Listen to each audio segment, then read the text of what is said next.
இதில் பார்த்தீங்கன்னா சென்டரில் வந்து ஒரு டிசைனாக இருக்கும், கீழே ஒரு டிசைனாக இருக்கும், பியூட்டிஃபுல்லாக இருக்கும். இப்போ பார்த்தீங்கன்னா உங்களுக்கு வந்து மேலே வந்து ஒரு வேவ் டிசைன்ஸ் கொடுத்துருக்காங்க.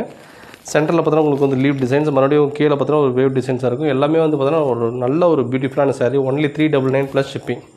இது வந்து பார்த்தீங்கன்னா இது எல்லாமே 6.3 மீட்டர் சாரீஸ், செமிடோலா சாரீ 6.3 மீட்டர்ஸ். இது வந்து பார்த்தீங்கன்னா ஒரு pink colour, beautiful pink with zari weaving. பார்டரில் பார்த்தீங்கன்னா உங்களுக்கு வந்து ஜரி கொடுத்துருக்காங்க, பியூட்டிஃபுல் பாருங்கள். இது வந்து சாரியோட ப்ளவுஸ். இது பார்த்தீங்கன்னா சாரியோட ப்ளவுஸ். இது பார்த்தீங்கன்னா உங்களுக்கு ப்ளவுஸ்லேயும் பார்த்தீங்கன்னா உங்களுக்கு வந்து அந்த கைக்கு வந்து உங்களுக்கு டிசைன்ஸ் கொடுத்துருக்காங்க, ஜரி வீவிங் கொடுத்துருக்காங்க. ஜக்கார்ட் பார்டர் பியூட்டிஃபுல்லாக இருக்குது, அழகாக இருக்குது. இது வந்து ப்ளவுஸு. அந்த சாரியோட ஃபுல் வியூ பார்த்தீங்கன்னா உங்களுக்கு இதுமாதிரி இருக்கும். சாரியோட ஃபுல் வியூ பியூட்டிஃபுல்லான ஒரு சாரீ. வேணுங்கிறத புக் பண்ணிக்கலாம். ஒன்லி 399 தான் சாரீஸ். நான் வந்து ஹேண்ட் ஸ்டாக் கிளியரன்ஸ் சேல்ஸ் அப்படிங்கிறதுனால நான் வந்து ஒன்லி 399 தான் கொடுக்க போகிறேன். இது வந்து பார்த்தீங்கன்னா